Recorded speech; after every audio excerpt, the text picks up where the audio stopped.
তো এখন স্যার বলার পর ওইটা আমার কাছে আরও ইচ্ছা লাগলো যে আমিও করবো। আর স্যার আমার ডাইরেক্টলি বুঝাই দিছে যে আমাদের হোটেলে এই তেলগুলা ফালায় না, ওনারা এই সুন্দর করে বয়লিং করে তারপরে একটা ইয়ার মধ্যে রাখি কন্টেনারে। আসসালামু আলাইকুম প্রিয় আপুরা ভাইয়ার আন্টির, আপনারা সবাই কেমন আছেন? আশা করছি অনেক ভালো। আলহামদুলিল্লাহ, আপনাদের দোয়া আল্লাহর অশেষ রহমতে আমিও ভালো আছি আলহামদুলিল্লাহ। তা আজকে আমার কফিলের পরামর্শ দিল আমাকে যে এদিকে তুমি কিছু তেল বানাও। তো কালকে অনেকগুলো মাংস নিয়ে আসছে বাসার মধ্যে। তো আনার পর হঠাৎ করে বলতেছে যে তেল তৈরি করো রেহানা, আমাদের বাসায় যে তেল আনে এই তেলগুলো খাইলে আমাদের শরীরে বেশি অসুখ দেখা দেয়। ইদানিং বিশ্বাস করেন মুরব্বী আঙ্কেল আন্টি একদমই তাদেরকে নর্মাল তেলগুলো খাওয়া ডাক্তার নিষেধ দিছে। তা আসলে কেন যেন ওনারা বারবার অসুস্থ হইতেছে, এই মেডিকেলে নিতেছে আনতেছে এমন একটা অবস্থা। তারপরও তাদের বয়স হয়েছে। তো স্যার বলতেছে যে এই চবড়িগুলা যা আছে এর আগেও আমার কয়েকবার দিছে, বাট আমি কিভাবে করবো আমি বুঝতে পারি নাই। একবার ওনারা বলে ছোট ছোট পিস কইরা তারপর পলিথিনে ভইরা ভইরা ছোট ছোট কইরা তারপরে তুমি ডিপে রাইখা দাও, যখন রান্না করবো তখন একটা করে বার করবা। তখন আমি বললাম এত ভেজাল কে করতে যায়? তো আমি এইভাবে কখনোই করি নাই। তো লাস্ট টাইমে কালকে আমার স্যারে আমার দেখাই বলে দিল যে রেহানা আমাদের হোটেলে এই লোকেরা কি করে এই চবড়িগুলো ফালায় না, এগুলা ওনারা তেল বানায়া তারপরে এইভাবে তেল তৈরি করে করে কন্টেনার ভরে ভরে রেখে দেয়। তো স্যারের কথা শুনে আমি তো অবাক হয়ে গেলাম। স্যারের কথা শুনে মনে হইলো যে এইভাবে তো আমাদের বাংলাদেশে বানায়, তো এটা তো সহজ একটা পদ্ধতি।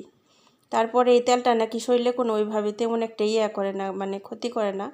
তো যেহেতু স্যার বলতেছে যে এই তেলটা যদি দাও তাহলে তুমি হালকা একটু তেল দিবা, নর্মাল তেল ধরো 1 চামচের মতো, বাকি তুমি এই তেলটা দিয়ে দিবা হালকা করে, দিলে কি হবে এই ক্ষতিটা কম হবে। তো স্যারের কথা শুনে আমি অবাক হয়ে গেলাম।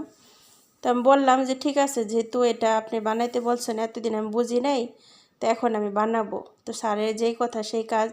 স্যারের পরামর্শ শুনা মানে এরাবিয়ান কফিলের মুখে তাও এরকম কথা শুনে আমি তো অবাক হয়ে গেছি রীতিমতো, যে কিভাবে সম্ভব। এই দেখেন আপুরা, আমি কি সুন্দর একটা তেল তৈরি করলাম। এটার মধ্যে হালকা একটু গরম মশলা ও হালকা একটু হলুদ দিছিলাম, দেওয়ার পর এত সুন্দর একটা স্মেল আসতেছে।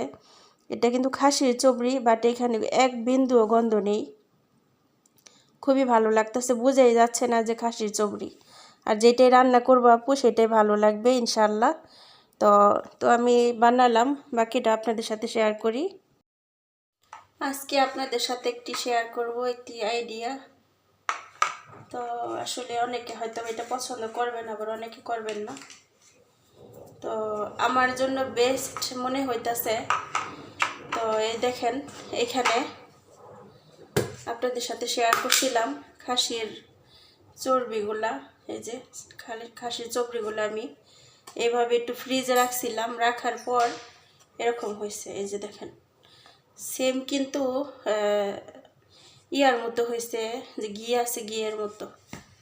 তো আমি এটার মধ্যে এইভাবে রাখবো যেন যে কোনো সময় যখন রান্না করব তখন যেন আমি একটা নিয়ে আমি রান্না করতে পারি। হ্যাঁ, অনেক সময় আসে না যে রান্না করতে গেলে পুরোটা আপনার ফ্রিজ থেকে বার করতে হবে, আর আমরা তো বাংলাদেশে নর্মালি বাহিরেই রাখি।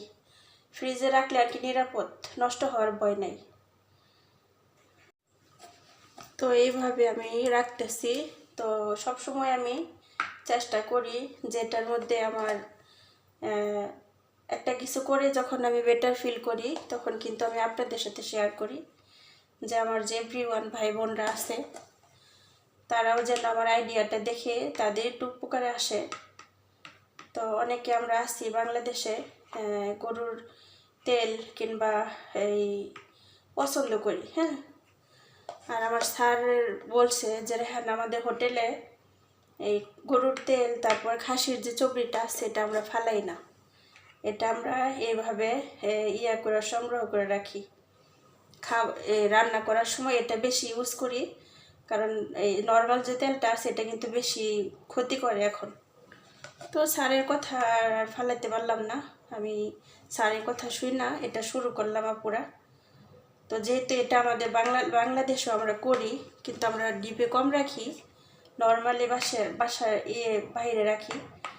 তো ভাবলাম যেহেতু এটা আমাদের দেশে আছে তাহলে আমি শেয়ার করি, দেখি ডিপে রাখার মতো একটা মানে একটা করে ভাগ করবেন এরকম আইস, আর খালি রান্না বসাই দিবেন। সুবহানাল্লাহ, খুবই ভালো একটা বিষয়, আশা করি আপনাদেরও কাজে আসবে আইডিয়াটা।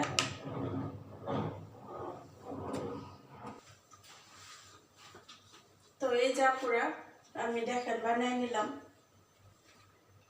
এই যে এই দেখেন এরকম করে আপনারাও বানিয়ে নিতে পারেন। আর যারা গরুর মাংসর চর্বিটা পছন্দ করেন, আমি আসলে এটা বাংলাদেশে করতো, আমি কখনো করি না বাংলাদেশে, দেখলাম মা খালা এরা করতো, তাদেরকে দেখে আমারও ইচ্ছে করলো, মানে সরি মানে তাদেরকে দেখতাম ওনারা করতো। তো এখন স্যার বলার পর ওইটা আমার কাছে আরও ইচ্ছা লাগলো যে আমিও করবো।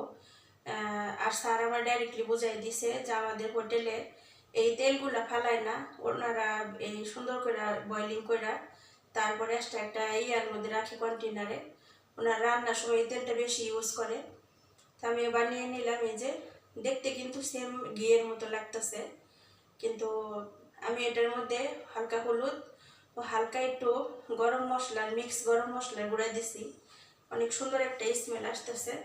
তা আজকে এটা দিয়ে রান্না করছি আপুরা, দুপুরে রান্না খুবই ভালো লাগছে, খুবই লাগছে, বোঝাই যায় না যে এটার মধ্যে কোনো ধরনের সব তেল ইউজ করছি। তো যাই হোক ডিপে রাখবো, আপনাদের সাথে শেয়ার করলাম, কেমন লাগলো কমেন্টে জানাবেন। এই যে আল্লাহ হাফিজ। তো আমি এটা ফ্রিজে রেখে দেবো এখন ডিপে।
তো ডিপে রেখে দিলাম, যখন এটা শক্ত হয়ে যাবে তখন আপনার উপরে কাভারটা দেওয়ার জন্য লাইলন দিয়ে সুন্দর করে পেঁচা রাখবেন, যেন এটার উপরে আরও কিছু রাখা যায়। তো সুন্দর পদ্ধতি, আপনাদের কাছে কেমন লাগলো অবশ্যই কমেন্টে জানাবেন। ভিডিওটি এখানে শেষ করব, সবাই ভালো থাকুন, সুস্থ থাকুন, ইনশাআল্লাহ নেক্সট ভিডিওর অপেক্ষায় থাকুন।